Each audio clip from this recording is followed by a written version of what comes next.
भी चुनाव हारे, हम यहाँ बैठे रहेंगे और आपसे लड़ते रहेंगे और आपकी विचारधारा से लड़ते रहेंगे। अपने इस देश के लिए, अपनी इस मिट्टी के लिए लड़ते रहेंगे। आप हमें रोक नहीं सकते। हम ये बहस यहाँ आज 2 वजहों से कर रहे हैं।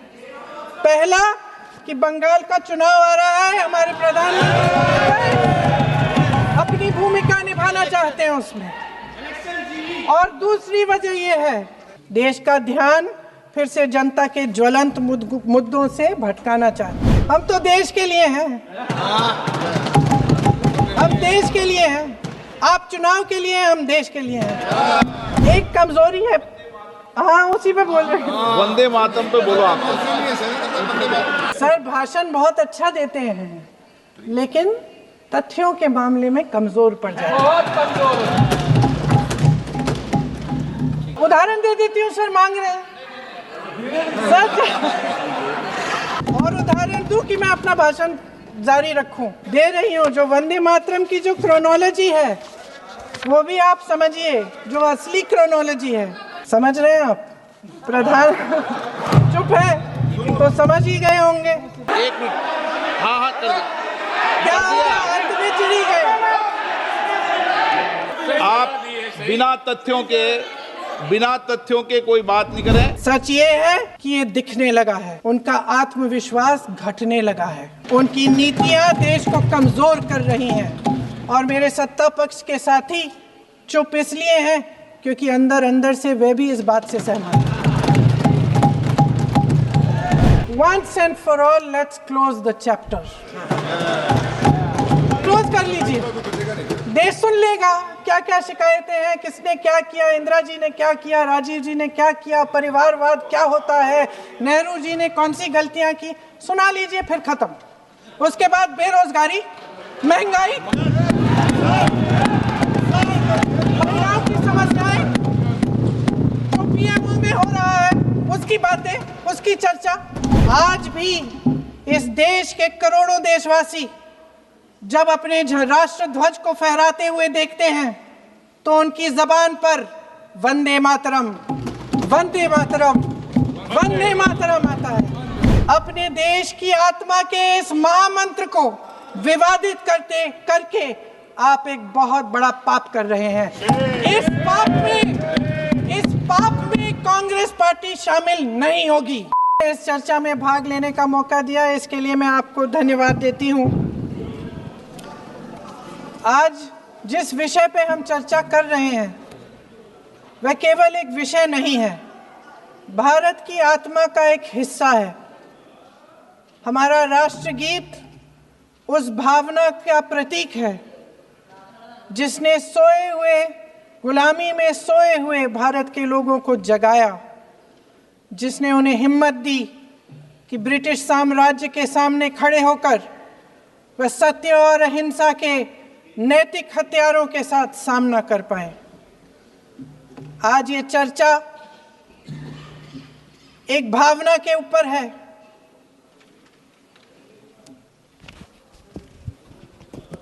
और जब हम वंदे मातरम का नाम लेते हैं तो वही भावना हमारे दिल में उजागर होती है। जब हम वंदे मातरम का नाम लेते हैं तो हमें उस पूरे इतिहास की याद आती है जो स्वतंत्रता संग्राम का इतिहास था, उसकी पीड़ा, उसका संघर्ष, उसका साहस, उसकी नैतिकता, उसका जो बल था कि ब्रिटिश साम्राज्य उसके सामने झुका। अध्यक्ष महोदय, वंदे मातरम उस आधुनिक राष्ट्रवाद की अभिव्यक्ति है जिसने भारत के लोगों को एक राजनीतिक और नैतिक आकांक्षा से जोड़ा, जिसने भारत के लोगों को एक साझा नियति के उत्तराधिकारी, एक साझा भविष्य के निर्माता के रूप में देखा। लेकिन आज की ये बहस मुझे कुछ अजीब सी लग रही है। जैसे मैंने कहा, ये गीत देश की आत्मा का हिस्सा बन चुका है। 150 सालों से देशवासियों के दिलों में ये गीत बस चुका है। 75 सालों से हमारा देश आज़ाद है। तो फिर आज इस बहस की क्या आवश्यकता है?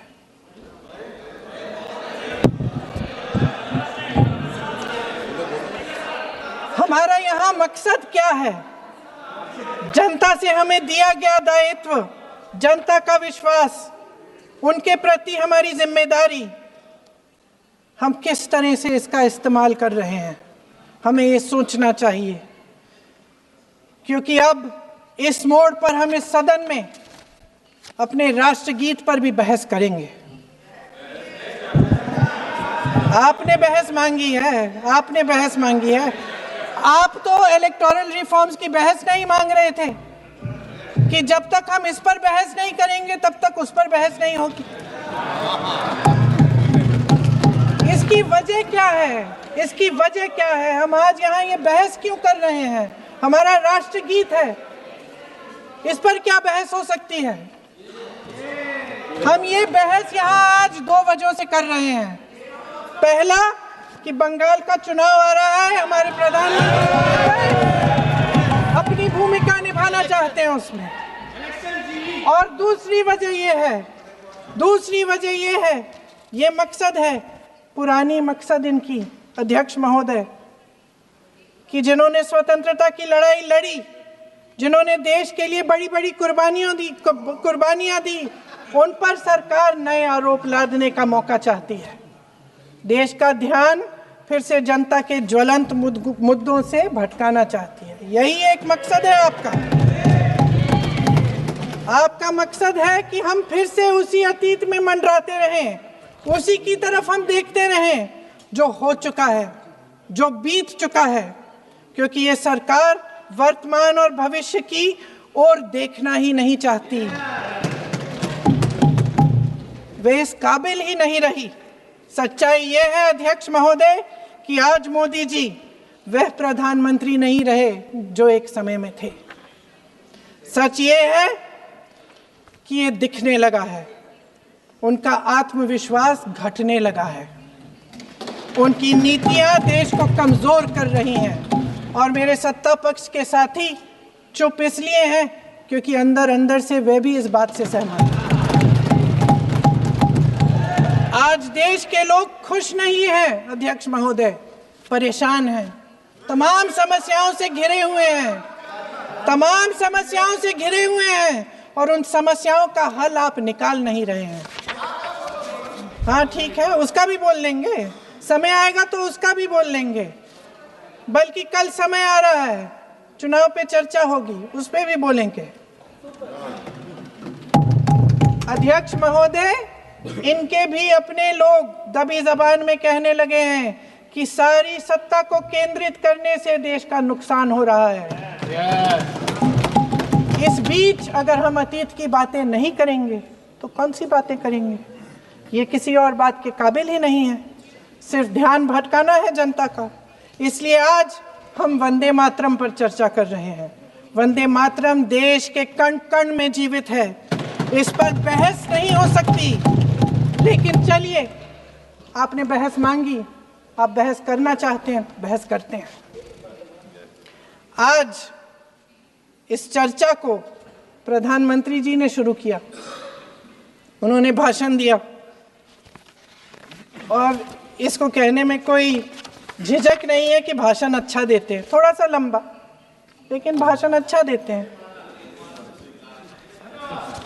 सिर्फ एक कमजोरी है, अगर आप इजाजत दें तो मैं बोलूं, एक कमजोरी है। हाँ, उसी पे बोल रहे हैं, वंदे मातरम पे बोलो आप।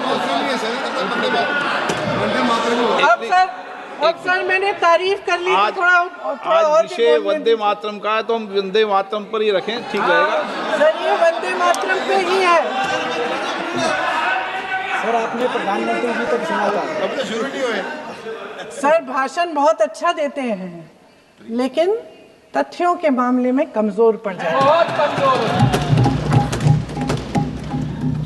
इसमें भी एक कला होती है कि तथ्यों को किस तरह से जनता के सामने रखा जाए। मैं तो नहीं हूं, जनता की प्रतिनिधि हूं, कलाकार तो नहीं हूं। इसीलिए मैं भी सदन के सामने कुछ तथ्य रखना चाहती हूं, लेकिन सिर्फ तथ्य के रूप में रखना चाहती हूं।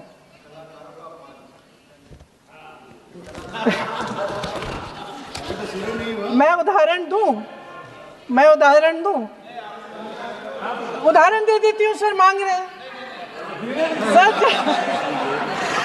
सर वंदे मातरम के बारे में, वंदे मातरम की जो सालगिरह पे आपने एक बड़ा कार्यक्रम आयोजित किया था, उसमें प्रधानमंत्री जी ने भाषण दिया। उसमें उन्होंने कहा कि 1896 में पहली बार गुरुदेव रविंद्रनाथ टैगोर ने ये गीत एक अधिवेशन में गाया। उन्होंने ये नहीं बताया कि कौन सा अधिवेशन था। महासभा, हिंदू महासभा का अधिवेशन था, आरएसएस का अधिवेशन था। किस बात से कतरा रहे थे कि ये कांग्रेस का अधिवेशन था। और उदाहरण दूं कि मैं अपना भाषण जारी रखूं? दे रही हूं, अरे दे रही हूं। जो वंदे मातरम की जो क्रोनोलॉजी है वो भी आप समझिए, जो असली क्रोनोलॉजी है। 1875 में महाकवि बंकिम चंद्र चट्टोपाध्याय ने इस गीत के पहले दो अंतरे लिखे, जो आज हमारे राष्ट्रगीत घोषित हुए हैं, मतलब जो घोषित हुए थे और जिसको हम आज अपना राष्ट्रगीत कहलाते हैं। ये पहले दो अंतरे लिखे 1882 में। 7 साल बाद उनका एक उपन्यास प्रकाशित हुआ, आनंद मठ। उस उपन्यास में यही कविता उन्होंने प्रकाशित की, लेकिन इसमें 4 अंतरे जोड़ दिए। 1896 में कांग्रेस के अधिवेशन में गुरुदेव रविंद्रनाथ टैगोर ने पहली बार ये गीत गाया। 1905 में बंगाल के विभाजन के खिलाफ आंदोलन के समय वंदे मातरम जनता की एकता की गुहार बनकर गली गली से उठा। गुरुदेव रविंद्रनाथ टैगोर जैसे महान स्वतंत्रता सेनानी इस गीत को खुद गाते हुए बंगाल की सड़कों पर उतरे। विद्यार्थियों से लेकर किसानों तक, व्यापारियों से लेकर वकीलों तक, हर कोई ये गीत गाने लगा। इस गीत की शक्ति को समझिए। ब्रिटिश साम्राज्य इसको सुनकर कांपता था और हमारे देशवासी इसको सुनकर वे मन बनाते थे, वे हिम्मत बनाते थे कि इस भयंकर साम्राज्य के खिलाफ सत्य और अहिंसा के नैतिक हथियारों को लेकर शहीद होने की तैयारी करते थे। ये गीत मातृभूमि के लिए मर मिटने की भावना को जगाता है। इस गीत की शक्ति ये है, इस गीत का हमारे देश से जुड़ाव ये है। लेकिन 1930 के दशक में हमारे देश में जब सांप्रदायिक राजनीति उभरी, तब ये गीत विवादित होने लगा। 1937 में, अब ये मैं दूसरा उदाहरण देने वाली हूँ, क्योंकि प्रधानमंत्री जी ने अपने भाषण में इसका उल्लेख किया और गलत किया, इसीलिए मैं इसके जो सच्चे जो तथ्य हैं वो आपके सामने रख रही हूँ। 1937 में नेताजी सुभाष चंद्र बोस कांग्रेस का अधिवेशन कलकत्ता में होने जा रहा था, उसका आयोजन कर रहे थे। तो जो मोदी जी ने पत्र सुनाया सदन में 20 अक्टूबर का और कहा कि जवाहरलाल नेहरू जी ने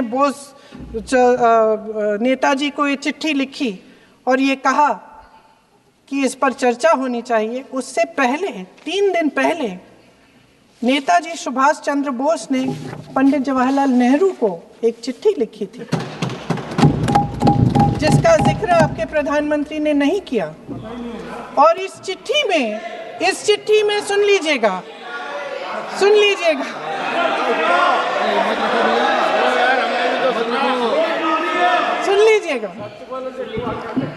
आप नेताजी के लफ्ज नहीं सुनना चाहते? बंगाल का चुनाव आ रहा है।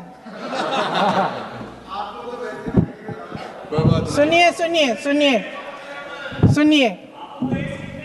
हाँ, कोई बात नहीं, हम तो देश के लिए हैं। हम देश के लिए हैं, आप चुनाव के लिए हैं, हम देश के लिए हैं। हम जितने भी चुनाव हारे, हम यहाँ बैठे रहेंगे और आप आपसे लड़ते रहेंगे और आपकी विचारधारा से लड़ते रहेंगे। अपने इस देश के लिए, अपनी इस मिट्टी के लिए लड़ते रहेंगे। आप हमें रोक नहीं सकते।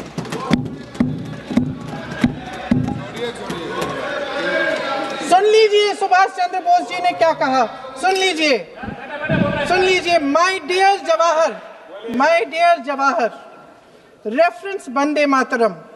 We shall have a talk in Calcutta and also discuss the question in the working committee if you bring it up there. I have written to Dr. Tagore to discuss this matter with you when you visit Santi Niketan. Please do not forget to have a talk with him when you visit Santi Niketan. ये 17 अक्टूबर को लिखी जाती है। 10 अक्टूबर को नेहरू जी इसका जवाब देते हैं और आपके और 20 अक्टूबर को, हाँ ठीक है, 20 अक्टूबर को नेहरू जी इसका जवाब देते हैं। इस जवाब की एक पंक्ति प्रधानमंत्री जी ने सुनाई, बाकी पंक्तियां क्यों नहीं सुनाई? क्योंकि उनमें नेहरू जी क्या कह रहे हैं? There is no doubt that the present outcry against Vande Mataram is to a large extent a manufactured one by the communalists. Whatever we can do, whatever we do, we cannot pander to communalists' feelings, but to meet real grievances where they exist. I have decided now to reach Calcutta on the 25th morning. This will give me time to see Dr. Tagore as well as other friends. समझ रहे हैं आप? प्रधान चुप है तो समझ ही गए होंगे। फिर क्या होता है? फिर नेहरू जी कलकत्ता जाते हैं और गुरुदेव जी से मिलते हैं और उसके अगले दिन गुरुदेव जी एक चिट्ठी लिखते हैं जिसमें वो लिखते हैं, अंग्रेजी में चिट्ठी है, उसका एक अंश मैं आपको हिंदी में बता देती हूँ, जिसमें गुरुदेव जी कहते हैं कि जो दो अंतरे हमेशा गाए जाते थे उनका महत्व इतना गहरा था कि उस हिस्से को कविता के शेष हिस्से तथा पुस्तक के उन अंशों से अलग करने में उन्हें कोई कठिनाई नहीं थी। उन्होंने ये कहा कि स्वतंत्रता संग्राम में हमेशा से वही दो अंतरे ही गाए जाते थे और उनको गाते हुए कुर्बानी देने वाले सैकड़ों शहीदों के सम्मान के लिए उन्हें ऐसे ही गाना उचित रहेगा। उन्होंने यह भी कहा कि बाद में जोड़े गए अंतरों का सांप्रदायिक मायना निकाला जा सकता है और उस समय के माहौल में उनका इस्तेमाल अनुचित होगा। इसके बाद 28 अक्टूबर 1937 में कांग्रेस की कार्य समिति ने अपने प्रस्ताव में वंदे मातरम को राष्ट्रगीत घोषित किया। उन्हीं दो अंतरों को कार्य समिति की बैठक में महात्मा गांधी जी, नेताजी सुभाष चंद्र बोस, पंडित नेहरू, आचार्य नरेंद्र देव जी, सरदार पटेल जी, गुरुदेव रविंद्रनाथ टैगोर जी सब मौजूद थे। इस प्रस्ताव के ये सभी महापुरुष इस प्रस्ताव से सहमत थे। आगे क्या होता है ये भी सुना लूं। भारत की आजादी के बाद जब इसी गीत के इन्हीं दो अंतरों को 1950 में डॉक्टर राजेंद्र प्रसाद जी ने संविधान समिति में भारत का राष्ट्रगीत घोषित किया, तब लगभग यही महापुरुष मौजूद थे। इनके साथ साथ B.R. अम्बेडकर जी भी सभा में थे और इनके साथ साथ मेरे सत्ता पक्ष के साथियों के नेता श्री श्यामा प्रसाद मुखर्जी भी मौजूद थे। वही दो अंतरे राष्ट्रगीत घोषित किए। किसी ने कोई आपत्ति जारी नहीं की, कोई आपत्ति नहीं जताई। वैसे इन तथ्यों के साथ जुड़ा एक और तथ्य भी है जो मैं यहाँ पे आपके सामने रखना चाहती हूँ। आज हम अपने राष्ट्रगीत पर बहस कर रहे हैं, लेकिन हमारा राष्ट्रगान भी एक कविता का एक अंश ही है, एक लंबी कविता का एक अंश है। और इन दोनों राष्ट्रगीत और राष्ट्रगान के अंश को चुनने में सबसे बड़ी भूमिका गुरुदेव रविंद्रनाथ टैगोर की थी।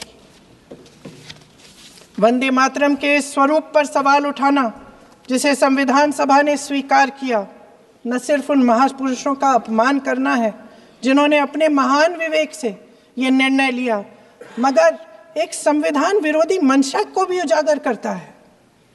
क्या सत्ता पक्ष के हमारे साथी इतने अहंकारी हो गए हैं कि अपने आप को महात्मा गांधी जी से, रविंद्रनाथ टैगोर जी से, राजेंद्र प्रसाद जी से, बाबा साहब अम्बेडकर जी से, मौलाना आजाद जी से, सरदार पटेल जी से, सुभाष चंद्र बोस जी से बड़ा समझने लग गए हैं? मोदी जी का अपने भाषण में ये कहना कि राष्ट्रगीत को एक विभाजनकारी सोच द्वारा काटा गया, उन सब महापुरुषों का अपमान है जिन्होंने अपना पूरा जीवन इस देश की आज़ादी की लड़ाई में झोंक दिया। वंदे मातरम को विभाजित करने का आरोप लगाकर आप पूरी संविधान सभा पर आरोप लगा रहे हैं, उसके हर एक नेता को दोषी ठहरा रहे हैं। यह हमारी संविधान सभा और हमारे संविधान का खुला वार है। और जहां तक जवाहरलाल नेहरू जी की बात है, जितनी देर हमारे प्रधानमंत्री देश के प्रधानमंत्री रहे हैं, 12 साल हो गए हैं, लगभग उतने ही सालों के लिए जवाहरलाल नेहरू जी जेल में रहे। किस लिए? इस देश की आज़ादी के लिए। उसके बाद 17 साल के लिए प्रधानमंत्री रहे।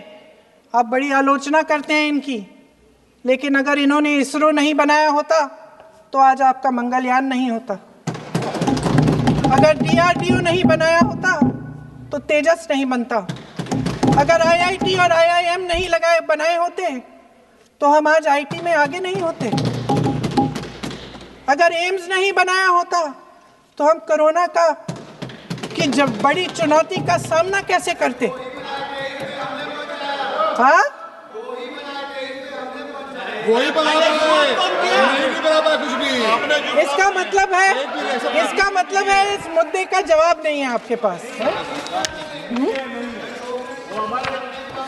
अगर इन्होंने BHEL, गेल, सेल, भाखड़ा नंगल ये सब नहीं बनाया होता जो आप सब बेच रहे हैं, तो ये विकसित भारत कैसे बनता? और मत बताइए बाकी। पंडित जवाहरलाल नेहरू इस देश के लिए जिए। सुन लीजिए, बेच लो यार, बाकी भी बेच देंगे। पंडित जवाहरलाल नेहरू इस देश के लिए जिए और देश की सेवा करते करते उन्होंने दम तोड़ा। फिर भी सुन लीजिए, मेरी एक सलाह ले लीजिए।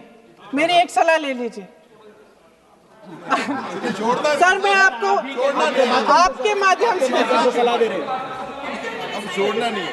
सर, मैं आपके माध्यम से एक सलाह दे देती हूँ। हमारे प्रधानमंत्री महोदय 12 सालों से इस सदन में हैं, मैं मात्र 12 महीनों से हूँ। फिर भी छोटी सी सलाह है।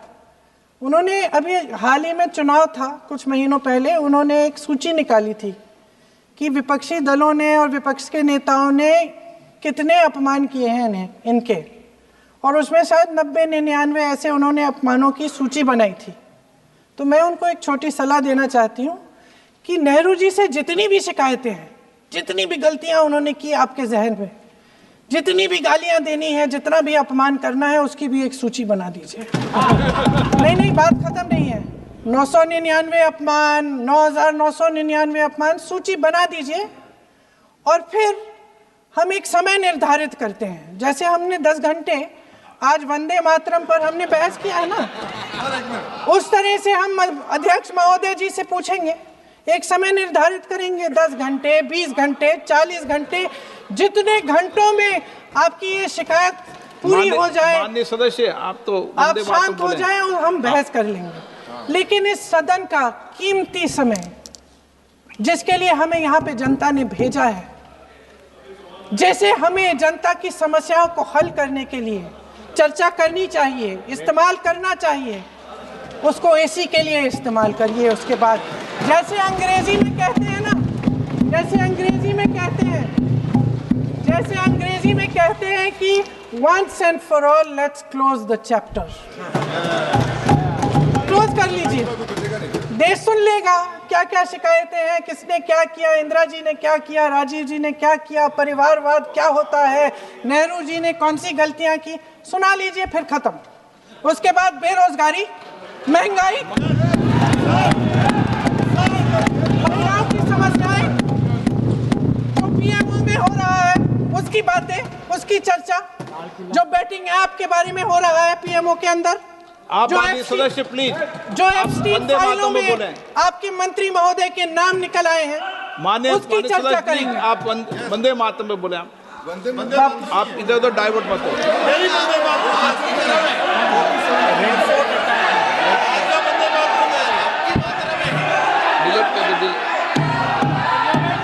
क्या हो गया? आप एक मिनट, हाँ कर दो। क्या हो गया? अंत में चिड़ी गए।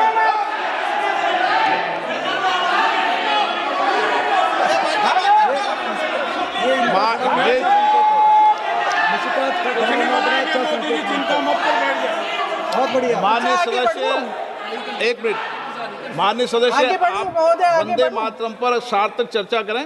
ठीक सर, इधर उधर डाइवर्ट यही थी सर, संक्षिप्त में बात यही थी, कोई डाइवर्ट नहीं होना चाहिए। अतीत में बातें करते रहते हैं। माननीय सदस्य नहीं, आप बिना तथ्यों के कोई बात नहीं करें। आप वंदे मातरम पे बोले उचित रहेगा।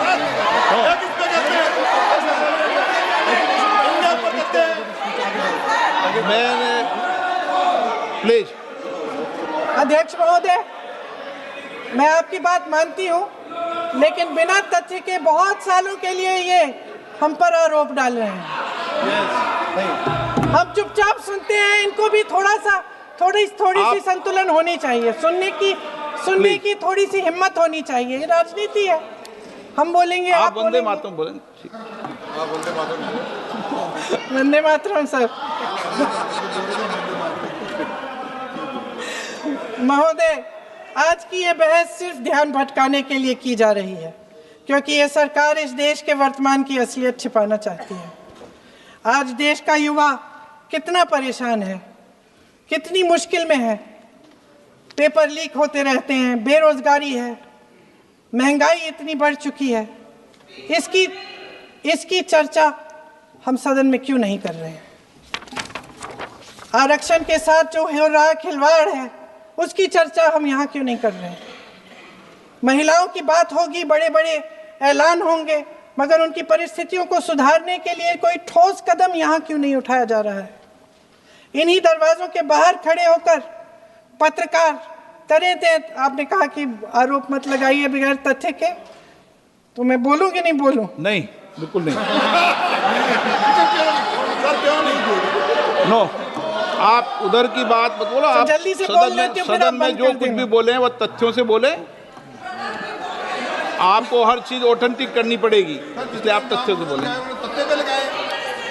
अच्छा सर, बड़े बड़े शहरों में प्रदूषण है, लेकिन हम इस सदन में बैठकर सिर्फ छोटी छोटी बातें करेंगे।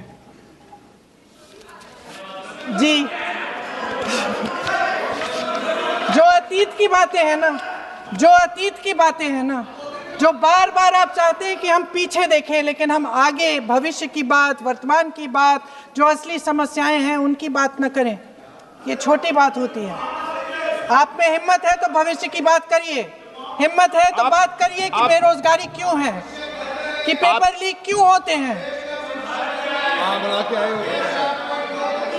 आप चेयर को एड्रेस करें। आपको अच्छा, खत्म कर लेती हूँ, चेयर के एड्रेस करो आप।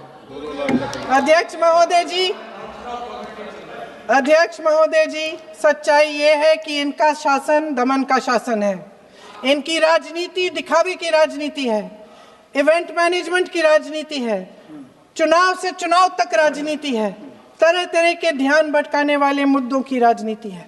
वंदे मातरम इस देश की उन्हीं उम्मीदों की गुहार है जिन्हें आपका शासन हर रोज ठुकरा रहा है।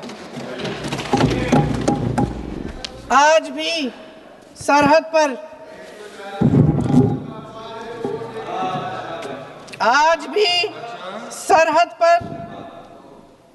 पर जवान जब दुश्मन का सामना करता है तो उसकी छाती में वंदे मातरम गूंजता है। आज भी जब हमारा खिलाड़ी अंतर्राष्ट्रीय खेलों में जाता है तो उसके दिल की धड़कन में वंदे मातरम होता है। आज भी इस देश के करोड़ों देशवासी जब अपने राष्ट्र ध्वज को फहराते हुए देखते हैं तो उनकी जबान पर वंदे मातरम, वंदे मातरम, वंदे मातरम आता है। कांग्रेस के हर एक अधिवेशन में 1905 से लेकर आज तक सामूहिक तौर पर वंदे मातरम गाया जाता है। आपके अधिवेशनों में गाया जाता है कि नहीं, ये बताइए। अपने देश की आत्मा के इस महामंत्र को विवादित करके आप एक बहुत बड़ा पाप कर रहे हैं। इस पाप में कांग्रेस पार्टी शामिल नहीं होगी। ये राष्ट्रगीत वंदे मातरम हमेशा से हमें प्यारा है, हमेशा से हमारे लिए पवित्र रहा है और हमेशा के लिए हमारे लिए पवित्र रहेगा। धन्यवाद।